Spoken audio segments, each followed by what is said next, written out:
Hello. Hello. Good morning. Welcome to Chicks and Tips. I'm Emily. And I'm Jo. And today we are going to have a wee discussion about, are you staying safe on your adventures? Yeah. Yeah. So, Jo, why do you think people go out not prepared? Like, why do you think? Just like... yeah, we have a lot of people come in the shop all the time, and me and Emily were talking about this in terms of like going out in the outdoors, and sometimes I think there's a mentality around like, oh, she'll be all right, I'll be fine, it's not going to happen to me, nothing's going to go wrong. And I think it's quite easy to go in with that mentality, and then as soon as maybe you hear about something going wrong or something does go wrong to you, like your mentality can shift massively. And then really quickly. Yeah, really quickly. And I think sometimes there's like a naivety perhaps to what things could possibly go wrong. Sometimes it's easy to just think of like something going wrong could just be like, oh, you know, I might fall over and injure myself. But there's so many scenarios of different things that could go wrong that are within and outside of your control. So yeah, whether that's like an injury, which is probably one of the most common reasons in our experience that people would set off a PLB, that I would say. Would you agree? Yeah, Yeah. probably like an injury or getting lost. Yeah, that can be quite a big one. So injury, getting lost, illness suddenly coming on, conditions changing unexpectedly, like the forecast might be amazing and then, you know, a big fog comes rolling in, really bad thunderstorm, you kind of get disorientated. The rivers can go up and the rivers could change massively, meaning that your route might be blocked and you might need to stay where you are for an extra number of days that you haven't like planned for, you don't have enough food for or water for, or the terrain might be a lot more difficult than you imagined it to be, and it could be like super icy or snowy and you didn't have the right gear with you. So there's quite a few things that maybe you haven't thought about that could go wrong. Yeah.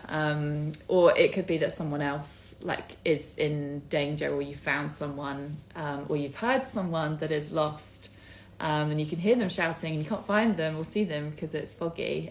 Luckily you have a PLB and are able to set that off and get them rescued. So anything that's like life-threatening or is dangerous, or you're disorientated and you can't find your way, I think they're all reasons that maybe someone doesn't necessarily like think and be prepared that all of those things or any of those things could happen. Yeah, I think too, like trusting, a lot of people don't like trust, like if you go onto the dock sites and you read like that a certain hike needs like, you know, mountaineering equipment in winter, or, you know, like crampons and ice axe or something, you just think, oh nah, right. These guys, you know, what do they know? Like, but often they have put it there for a reason. Like they've said, like, you know, you need these things, but I think a lot of the time we cannot trust these, like, you know, advisory systems that are there. Or you might to think help us overkill. Overkill. Think, oh, it's just being over the top. Who really needs that kind of thing? But yeah, they don't say it for nothing. Like it's for a reason, and Yeah, I think so. Sometimes as well, I guess it's like with maybe naivety, thinking like, oh, well, I'll take my phone and I'll have phone reception when I'm there, or thinking, oh, it's a route that I've done before, so I know the terrain and I know where I am and I know the route, so I feel confident to go without much safety gear or preparation. But then that still doesn't account for the things we've mentioned, like the weather change or an injury coming on. I mean, I've been on a walk once that said, oh, the weather was meant to be really, really good, and it was not. Like it was up Lonely Lake, which, you know, in the Kahurangi, and it really took me for a six. Luckily I was prepared, but it changed so quickly and got so cold and so windy that if I didn't have the stuff, it would have been really, really uncomfortable. Yeah. So the mountains in New Zealand, especially, I know are quite unpredictable. Yeah. Even when the weather forecast is like, yeah, it's going to be sunny. It doesn't always work out that way. Yeah. Yeah. And I think there's also like a big focus on like getting your pack weight down really small and going super light and fast packing. And then sometimes the easy things to cut are like, oh, an extra layer. Or my rain jacket because there's no rain forecast. Or that's a really good point. Yeah, or I don't need a full a full first aid kit. I could just take I'll just take one plaster. Yeah. And that'll get my weight down. And then, you know, there's some people that are like on the safety overkill and they'll take lots of extra weight, but they're taking all those things for just in case. And it's so much better to be like safety over prepared and take things that you never need than not have something that your life depends on that you actually need. Yeah. Yeah. Like you're hoping you never use it. Yeah. But it's there like, oh yeah, who needs your safety blanket? Like too heavy. Yeah. Yeah. You're hoping you never need to use it. Yeah. Like, it's a good trip if you come back and been like, I've never need to use all these things, but I'm still going to take them out with me every time I go. Yeah. Or have someone within the group that takes this extra stuff out with me. That it's like split across the group if you're not going on your own. Yeah, like at least one person has a PLB, but really, ultimately, everyone should, because you don't know where you might end up at some point. I don't know. Yeah. Separated. Yeah, true. And especially in winter, I think with being like, oh, do I need to take crampons? Do I need to take an ice axe? I'm not sure. Or it's spring, like the snow's melting, like, and then you take it with you and you don't actually need it and you're like, oh, I could have just not taken that, but you don't know, so it's so much better to do that and take them out on a little outing to see the mountain and take them home and not use them than not take them at all. Yeah, that's great.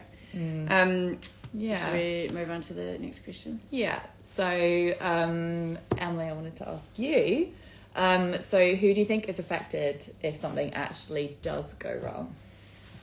Yes, that's a good question. Well, I think the first person that's affected is you. Like, and I was thinking about, like, I think, you know, ultimately we want to be prepared out there because we want to take care of ourselves. Like, we want to make sure that we're safe. We want to love ourselves enough to just know that, you know, we're going to be able to do our adventures and we're going to be okay. And that, like, no, it's also like a thing of like, I'm responsible for me. Yeah. And like, I want to make sure that I'm prepared in no matter what situation, so that I can take care of me. So I think that's the first person that gets affected, because if something does happen to you and you're not prepared, there can be a lot of trauma involved. It could put you off hiking forever. It could put you off like doing a lot of things because you're terrified of falling down a mountain and not being able to get off it, and maybe being stuck out there for days because you didn't have a PLB to push.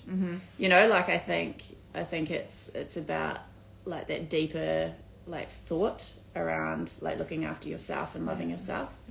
And then secondly, obviously, who else gets affected is other people. Well, like your family may have to wait for days and days to find out if you're okay, you know, as well as but especially because if you've not told anyone where you're going and you've got no PLB or reception, like that's fairly stressful. Yeah. And the other thing is like the other people that the search and rescue teams, if you're not locatable, it can take them a long time to find you. And it's a lot of people out there using their time, and a lot of them volunteer as well, so it's their time, it's resources, it's money. There's helicopters involved. As soon as you had helicopters, it's big money. So, you know, there's a lot of other people that are affected. And I think it's easy maybe not to think about that side of things, of like, oh, I'll just risk it, it'll be fine, and then and then actually if it's not, you're like, oh my gosh, that's a lot of people's resources and energy is being put on just me. And maybe if I'd spent $500 and bought myself a PLB, there's sort of a whole lot. Or just hired one. Like we hire crampons and ice axes and PLBs, and mainly not even for money, but because we want to see people like stay safe out there. Like, and we can see a lot of people won't buy one, so we're like, oh well, let's hire them. At least it gets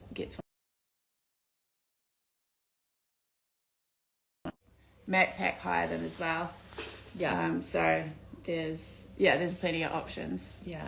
And I think often lots of people come in and they're like, oh, I'm going to buy a PLB because my mum's worried about me, or my friends never know where I am. So it's just to make them feel happier rather than, which is obviously, it is a way to make them feel more comfortable with you going out. But really, like you said, it's like, well, actually it's because it should be because I care about myself rather than to keep everyone else happy, that I'm important enough to look after. Yeah, and I'm worth the $15 a day. Yeah.